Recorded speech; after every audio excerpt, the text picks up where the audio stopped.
1.5, rates of change in polar functions. Here we go. In this section, we will learn ways that we can describe characteristics of the graph of a polar function. Given a polar function r equals f of theta, we know that r represents the signed radius of the function.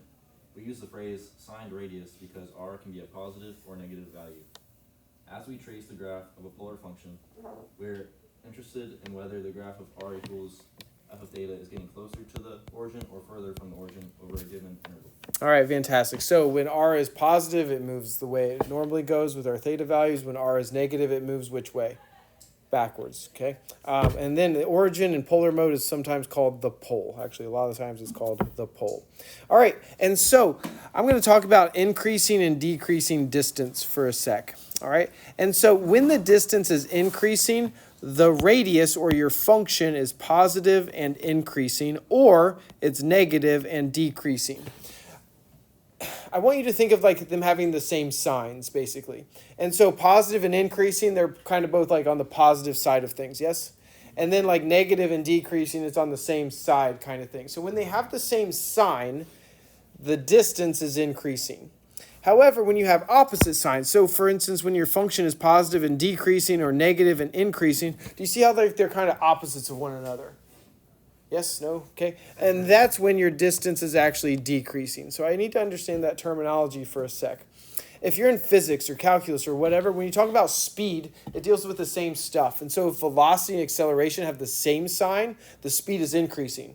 When velocity and acceleration have different signs, your speed is decreasing. Okay? And it involves the same kind of principle as what we're going to be talking about today. All right, so let's play. So in example 1, we have 1 plus 2 sine x. All right, and so let's talk about the regular old sine function first. All right, and so I want to go back to our little sinusoidal curves. And so a sine function, where does it start? What's sine of 0? Sine of 0 is 0. Good. And then which way does it move? It moves up. And then it goes back down, and then it goes up again. All right? And it completes its cycle in 2 pi normally unless it's messed with. All right? And so that's our normal sine function. Yes? Everybody agree with that? Cool. And so now let's talk about this 1 plus 2 sine x. So if we did this in polar mode, what did it create? It created a butthole. Exactly. Why did it create a butthole, Josh? Because the b is greater than a. And where's the bulk of the butt? It's up, all right? And so then the top is up, and then we got a little loop right there, all right? So we got that Limacon with inner loop because of that. Now, in our normal system of our sinusoidal, what happened to it? What does this 2 do? It doesn't shift, but it stretches, all right? And so my amplitude is now what? 2. And then what does this 1 do? It shifts up 1. And so now, instead of starting at 0, guess where it starts? At 1. And then it goes up to 3. And then it goes down all the way to -1. And then it goes back up to our midline, which is y equals 1. Okay? And so we did those transformations on those before. And so let's say I don't actually have this beautiful graph. Now I need to figure out when it touches the pole or when it crosses my axes. And so guess what I do? I set it equal to what? 0. All right, I'm going to set it equal to 0. And so now I'd have 0 is equal to this 1 plus 2 sine x. All right, and so then I'd get sine x equals what? -1/2. All right, and so when does x equal? So when does sine equal -1/2? When x equals what? Nope. 7 pi over 6. When else? 11 pi over 6. And so technically that's when it touches my little pole there. But really on this sinusoidal curve, it's when it hits this 7 pi over 6 and 11 pi over 6. All right? Because this and this are actually the same. And that's what we're going to be talking about right now. So f is positive and increasing. So this portion is positive and increasing right there. And so that goes from what? 0 to what? Pi over 2. And so what it does on our polar mode is it goes from 0 to pi over 2. Do you see how it's getting away from my pole? All right. And the same thing here is it's getting away from my axes. All right. And so now, when am I positive and decreasing? From when to when? From pi over 2 to what? 7 pi over 6. So from pi over 2 to 7 pi over 6, my function is positive, or my radius is positive, and now it's decreasing. Because what's it doing? It's getting towards my pole. All right? And so now, what's going on here? Right here, it's doing what? From 7 pi over 6 to 3 pi over 2. My function is what? Negative and what? Decreasing. All right? And so right here to here, my function is negative and decreasing. So it's 7 pi over 6 to 3 pi over 2. And so what actually happens is 7 pi over 6 is right here, and 3 pi over 2 is right here. However, do I see anything in that little area? No. Do you know why? Because what's my radius? My radius is what? It's negative. And so what happens when I have a negative radius? It goes to the other side. It flips. And so now this is 7 pi over 6 to 3 pi over 2. Because I have a negative what? Radius. All right, cool. And so then when am I negative and increasing?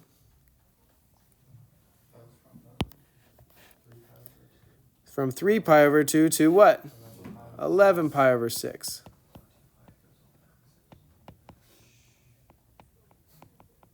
All right, and so that's what this portion is right here. Because really 3 pi over 2 to 11 pi over 6 is over here, yes? However, what's my radius? It's negative, so that's why it's going backwards. All right, and so then what's actually happening from this section, this 11 pi over 6 to 2 pi? It's positive and increasing.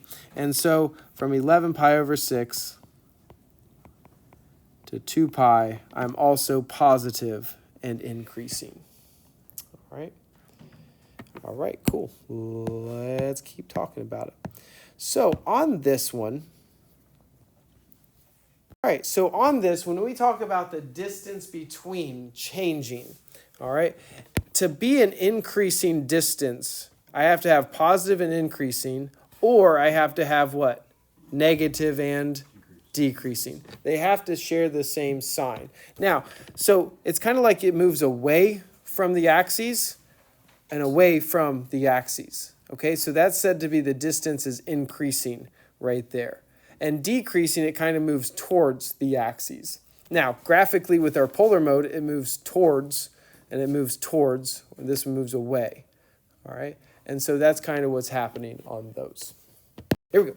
It is often helpful to sketch the graph. It is often helpful to sketch the graph of a given function in rectangular coordinates. One attempting to describe the behavior of a polar function.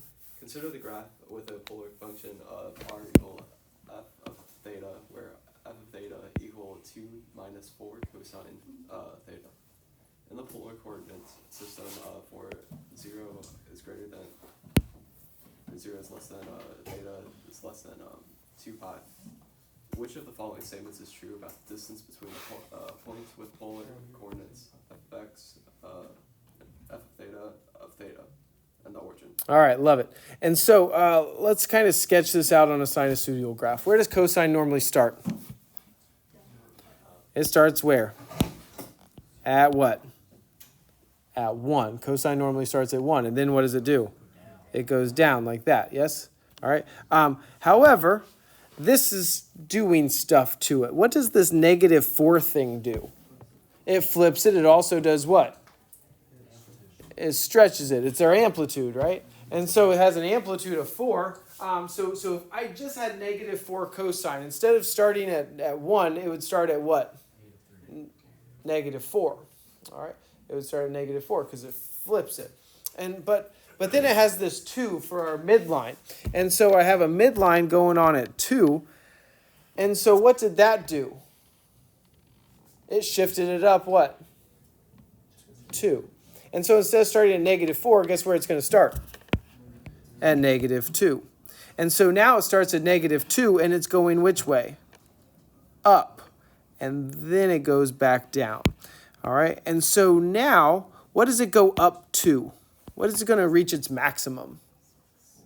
6. All right. Because we have an amplitude of what? 4. All right. Now, did anything mess with its period on this one? No. So our period is still what? 2 pi.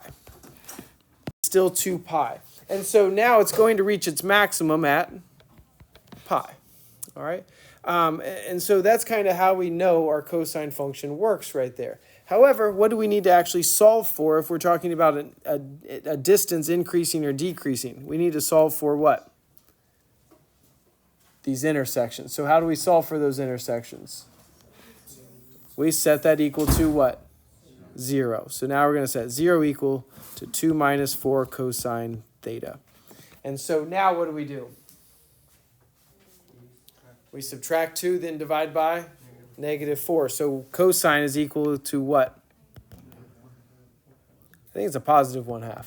All right. And so then when does cosine equal positive 1/2? At pi over 3. When else? 5 pi over 3.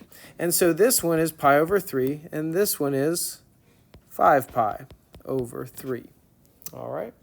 All right, so now that should be enough information to kind of answer our questions here. So part A, it says the distance is increasing from pi to 5 pi over 3. And so I'm looking at this section right here. Now, is my distance increasing or decreasing there? Am I going towards or away from the axes? I'm going towards. So what is my distance doing? It's decreasing. And so is it increasing? No, it's decreasing. All right, so I can kind of cross that one off. So let's look at B now. So the distance is increasing from what? 5 pi over 3 to 2 pi. And so 5 pi over 3 to 2 pi, I'm looking at this section now. And so is that distance increasing? Yes, it's going away from. Does this make sense? All right, so far so good. However, it's because the function is negative. Is it negative? Yes, and increasing. Is it increasing? No, my function is negative and what? Decreasing. Because if they had opposite signs, what would they actually do? It would be a decreasing distance. All right. So we need to have them the same signs, so that's why that one didn't work. Let's look at part C now. So this says the distance is what? Decreasing from pi to 5 pi over 3. So we're looking at this portion again. So is the distance decreasing there? Yes, so that's good so far. Because the function is what? Positive. Is it positive? Yes. Is it decreasing on the interval? Yes. And so we have the correct response. Okay. Let's look at D just to kind of prove it wrong. And so now if I look at 5 pi over 3 to 2 pi, what's my distance doing? It's increasing. So it's not decreasing, it's increasing. All right. Now, it is because the function's negative and decreasing, but my distance is actually increasing there. All right. All right, let's keep moving. So in example 3. All right. So in example 3, we have this function 3 sine 2x. They were nice enough to graph it for us. All right. And then they're asking, which of the following intervals is the distance between the points and the origin decreasing? So we're looking for a distance to be decreasing again. All right. So let's kind of walk through them again. So 0 to pi over 4.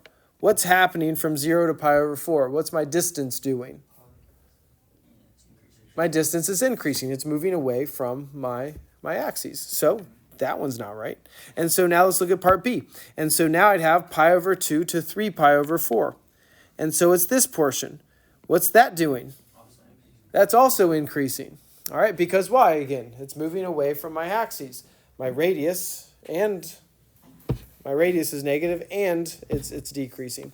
So now let's look at 3 pi over 4 to pi. And so now I'm looking at this portion right there. Is my distance decreasing on that one?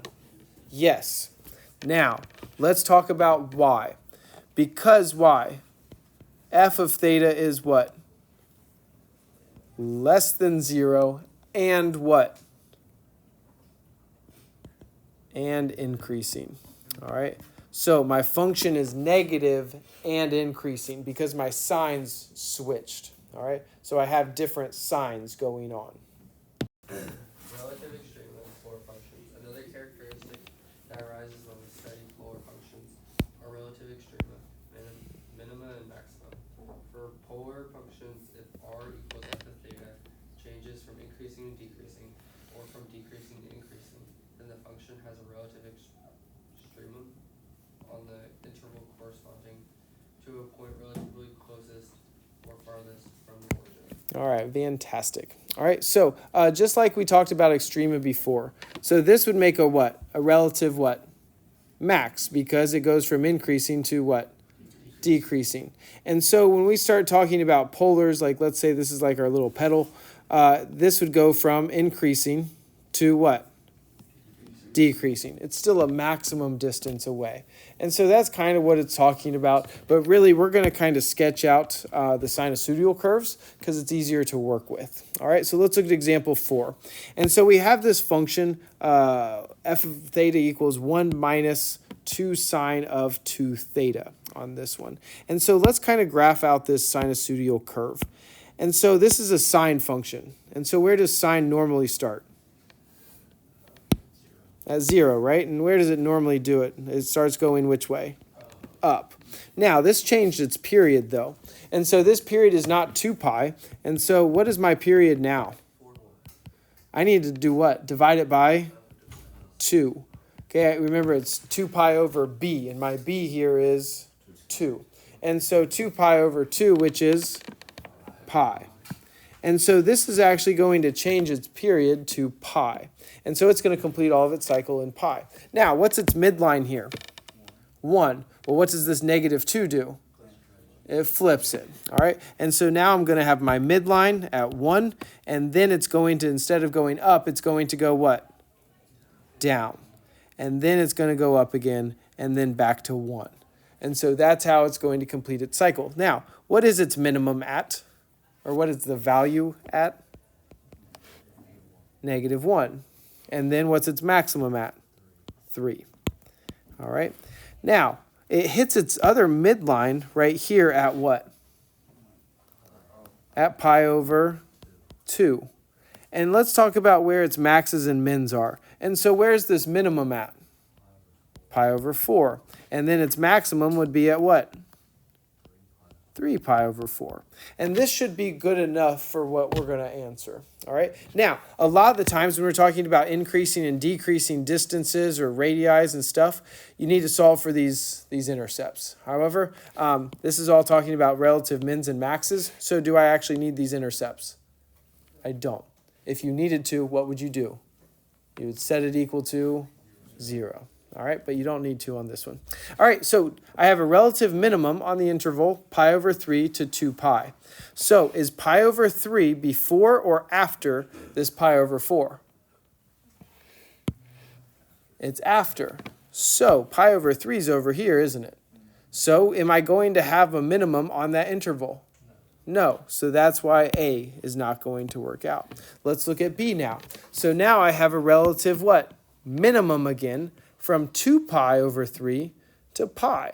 And so 2 pi over 3 is kind of over here, yeah? And then I go to pi. So do I have a relative minimum on that interval? No. And so on part C, I have a relative what? Maximum on the interval pi over 3 to 2 pi over 3. So pi over 3 is right here. 2 pi over 3 is right here. So do I have a maximum on that interval? No. And so now let's look at part D. So I have a relative maximum on 2 pi over 3 to pi. So 2 pi over 3 is like right here. Pi is right here. Do I have a maximum? Yes. Now, what makes it a maximum? Because it changes from what? Increasing to decreasing.